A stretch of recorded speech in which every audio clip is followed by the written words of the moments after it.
Hi అండి, welcome back to our channel. ఈరోజు recipe వచ్చేసి చికెన్ పచ్చడి అండి. ఎప్పుడు నాన్ వెజ్ పికిల్ ట్రై చేయకపోతే ఈసారి మాత్రం ఖచ్చితంగా ట్రై చేయండి. దీనికి ముందుగా ఒక అర కేజీ చికెన్ తీసుకోవాలండి. దీన్ని బాగా కడిగి పెట్టుకోవాలి. ఇప్పుడు ఇందులోకి 1/2 teaspoon salt, 1/2 teaspoon పసుపు వేసి దీన్ని మొత్తాన్ని ఒక్కసారి బాగా కలుపుకోవాలండి. దీనిని ఒక 30 మినిట్స్ పాటు పక్కన పెట్టేసేయండి.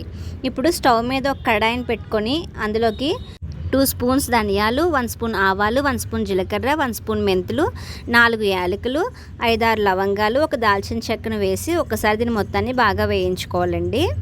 కొంచెం వేడెక్కితే సరిపోతుంది. ఇప్పుడు వీటిని ఫైన్ పౌడర్లా చేసుకోవాలండి. ఇప్పుడు స్టవ్ మీద ఒక కడాయిని పెట్టుకొని అందులోకి 1 కప్ ఆయిల్ యాడ్ చేసుకోండి. ఆయిల్ హీట్ అయిన తర్వాత మనం మ్యారినేట్ చేసి పెట్టుకున్న చికెన్ని ఇందులోకి వేసుకోవాలండి. వేసి దీన్ని మొత్తాన్ని బాగా వేయించుకోండి. చికెన్ వేగడానికి కొంచెం టైం పడుతుందండి.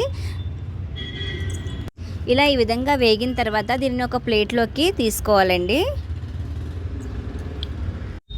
అదే కడాయిలోకి 2 స్పూన్స్ అల్లం వెల్లుల్లి పేస్ట్ని యాడ్ చేసుకొని దీన్ని మొత్తాన్ని ఒకసారి బాగా కలుపుకోవాలండి. పచ్చివాసన పోయేంత వరకు బాగా వేయించుకోవాలండి. ఇలా వేగిన తర్వాత ఇందులోకి మనం పక్క తీసి పెట్టుకున్న చికెన్ ఇందులోకి వేసుకోవాలండి. చికెన్ వేసి మొత్తాన్ని ఒకసారి బాగా కలుపుకోండి. మనం చేసి పెట్టుకున్న మసాలా పొడిని ఇందులోకి వేసుకొని ఒక్కసారి బాగా కలుపుకోవాలండి.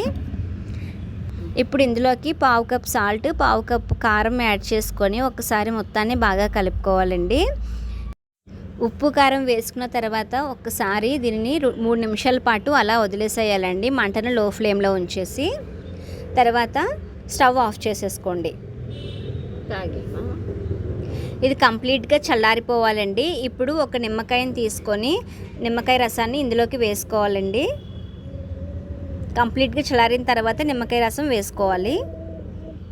అంతే అండి, చికెన్ పచ్చడి రెడీ అయిపోయింది. మీకు ఈ వీడియో నచ్చినట్లయితే లైక్ చేసి, షేర్ చేసి, సబ్స్క్రైబ్ చేసుకోండి.